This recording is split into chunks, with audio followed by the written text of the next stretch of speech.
भक्तों, खूंटी खा गई हार, ये एक बहुत ही मार्मिक कथा है। इसके सुनने से आपके सभी कष्ट दूर होंगे और आपको कष्टों से मुक्ति मिलेगी। आपके घर में धन धान्य की वर्षा होगी। चलिए इस कथा को श्रवण करते हैं। बहुत समय पहले की बात है, जब देवी देवता, ऋषि मुनि आदि स्वर्गलोक से लेकर भूलोक तक विचरण कर सकते थे। एक बार स्वर्गलोक में वास कर रहे 9 ग्रहों के बीच विवाद छिड़ गया कि सबसे बड़ा और शक्तिशाली कौन है। विवाद जब ज़्यादा बढ़ गया और 9 ग्रहों के आपस में विवाद होने से जनजीवन प्रभावित होने लगा, तब देवराज इंद्र ने उन्हें दरबार में बुलाया और उनकी समस्या को सुना। परंतु उनके पास भी इसका समाधान नहीं था। उन्होंने 9 ग्रहों से कहा कि आप लोग भूलोक में राजा विक्रमादित्य के पास जाएं, वही आपको इसका जवाब देंगे। नवग्रह राजा के पास पहुँचे। उन्होंने सवाल किया कि कौन सा ग्रह सबसे बड़ा और बलवान है। विक्रमादित्य पहले तो थोड़ा घबराए, फिर उन्होंने सोचा कि अगर वह कोई भी जवाब देते हैं तो यह आपस में ही बैर कर बैठेंगे। इसलिए उन्होंने अपनी सूझबूझ से एक उपाय निकाला। उन्होंने प्रत्येक ग्रह के लिए सोने, चांदी और लोहे के सिंहासन बनवाए और कहा कि जिसका जो भी आसन है धारण करें। जिसका सिंहासन सबसे पहले है सोने का है, वह सबसे बड़ा, जिसका सबसे पीछे है वह सबसे छोटा है। अब लोहे का सिंहासन सबसे पीछे था, जो कि शनिदेव के लिए था। लोहे का सिंहासन सबसे पीछे देख शनिदेव नाराज हो गए। उन्होंने राजा विक्रमादित्य से कहा कि अरे मूर्ख, सूर्य, बुध, शुक्र एक राशि में 1 महीने और मंगल 1.5 महीने और चंद्रमा 2 महीने, बृहस्पति 13 महीने रहते हैं, लेकिन मैं एक राशि में 2.5 साल से लेकर 7 साल तक रहता हूँ। तुमने मेरा अपमान किया है, जो ठीक नहीं है। यह कहकर शनिदेव अंतर्ध्यान हो गए। अब वह दिन भी आ गया जब राजा विक्रमादित्य पर शनिदेव की 7.5 की दशा आई। अब शनिदेव घोड़ा व्यापारी के रूप में विक्रमादित्य के नगरी में जा पहुँचे। विक्रमादित्य ने घोड़ा पसंद किया और उस पर सवार हो गए। घोड़े पर सवार होते ही घोड़े को मानो पंख लग गए और वह राजन को सुदूर वन में ले गया और वहां पटक कर अदृश्य हो गया। राजा विक्रमादित्य घने वन में रास्ता भटक गए और राज्य लौटने का रास्ता भी भूल गए। तब एक चरवाहा दिखाई दिया और अपनी अंगूठी देकर उससे पानी पिया और पास के नगर जाने का रास्ता पूछा। चलते चलते राजा थक गए और एक सेठ की दुकान पर जाकर बैठ गए। उनके बैठते ही अचानक दुकान पर आने वालों की संख्या बढ़ने लगी।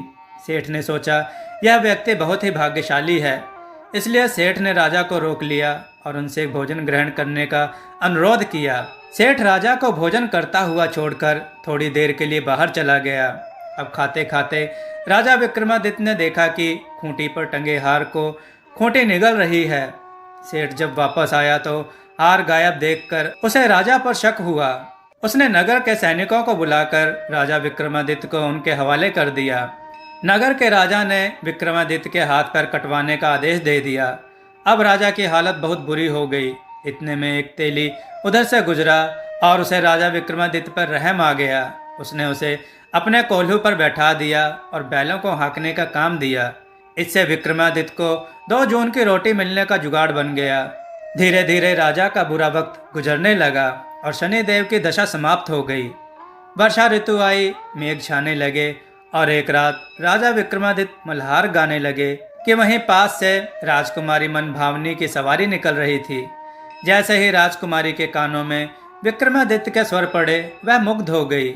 उसने दासी को भेजा तो पता चला कि विक्रमादित्य अपंग हैं, लेकिन राजकुमारी ने विक्रमादित्य से विवाह करने की ठान ली और आखिरकार राजा विक्रमादित्य और मनभावनी का विवाह संपन्न हो गया। विवाह के बाद राजा विक्रमादित्य और राजकुमारी तेली के घर में रहने लगे। उसी रात स्वप्न में शनिदेव राजा को दिखाई दिए और उन्होंने कहा कि राजा, तुमने मेरा प्रकोप देख लिया। मैंने तुम्हें अपने अपमान का दंड दिया है। राजा विक्रमादित्य को सारी बातें याद आईं और उन्होंने शनिदेव से क्षमा मांगी और कहा कि शनिदेव, मुझे आपकी शक्तियों का अच्छे से ज्ञान हो गया है और आपसे विनती है कि जैसे मेरे साथ किया है वैसा किसी के साथ मत कीजिएगा। तब शनिदेव ने कहा कि ठीक है, मैं तुम्हारी प्रार्थना स्वीकार करता हूँ। आज के बाद जो भी मेरे लिए व्रत रखेगा, मेरी पूजा करेगा और व्रत कथा सुनेगा, वह सभी कष्टों से मुक्त हो जाएगा और उसकी सभी मनोकामनाएं पूर्ण हो जाएंगी। इतना कहकर शनिदेव अदृश्य हो गए। जब राजा सुबह उठे तो उनके हाथ पैर ठीक हो गए और यह देखकर राजकुमारी का खुशी का ठिकाना ना रहा। तब विक्रमादित्य ने मनभावनी को पूरी आप बीती सुनाई। उसके बाद राजा ने अपने राज्य लौटने की इच्छा जताई। उधर सेठ को जब इस बात का पता चला तो वह दौड़ता चला आया और राजा से माफ़ी मांगने लगा। राजा विक्रमादित्य ने उसे क्षमा कर दिया, क्योंकि वह जानते थे कि यह सब शनिदेव के प्रकोप की वजह से हुआ है। अब सेठ ने राजा को दोबारा भोजन का निमंत्रण दिया। यहाँ भी सबके सामने चमत्कार हुआ। जो हार खूंटी ने पहले निगल लिया था, उस हार को वापस उगल रही थी। सबने शनिदेव की इस माया को देखकर नमन किया। नगर सेठ ने भी अपनी कन्या का विवाह राजा के साथ कर दिया। अब विक्रमादित्य अपनी 2 पत्नियों के साथ अपने राज्य वापस लौटे तो नगरवासियों ने हर्ष के साथ उनका स्वागत किया। अगले दिन राजा विक्रमादित्य ने नगर में घोषणा करवाई कि शनिदेव 9 ग्रहों में से सबसे शक्तिशाली हैं। प्रत्येक महिला और पुरुष को शनिवार के दिन शनिदेव की पूजा करनी चाहिए और व्रत कथा का श्रवण करना चाहिए। जय शनिदेव। भक्तों, आपको यह कथा कैसी लगी? अपने विचार और सुझाव कमेंट में ज़रूर दें। हमारी कथाओं को लाइक करें, हमारे चैनल को सब्सक्राइब करना ना भूलें और हमारी कथाओं को शेयर ज़रूर करें। जय शनिदेव।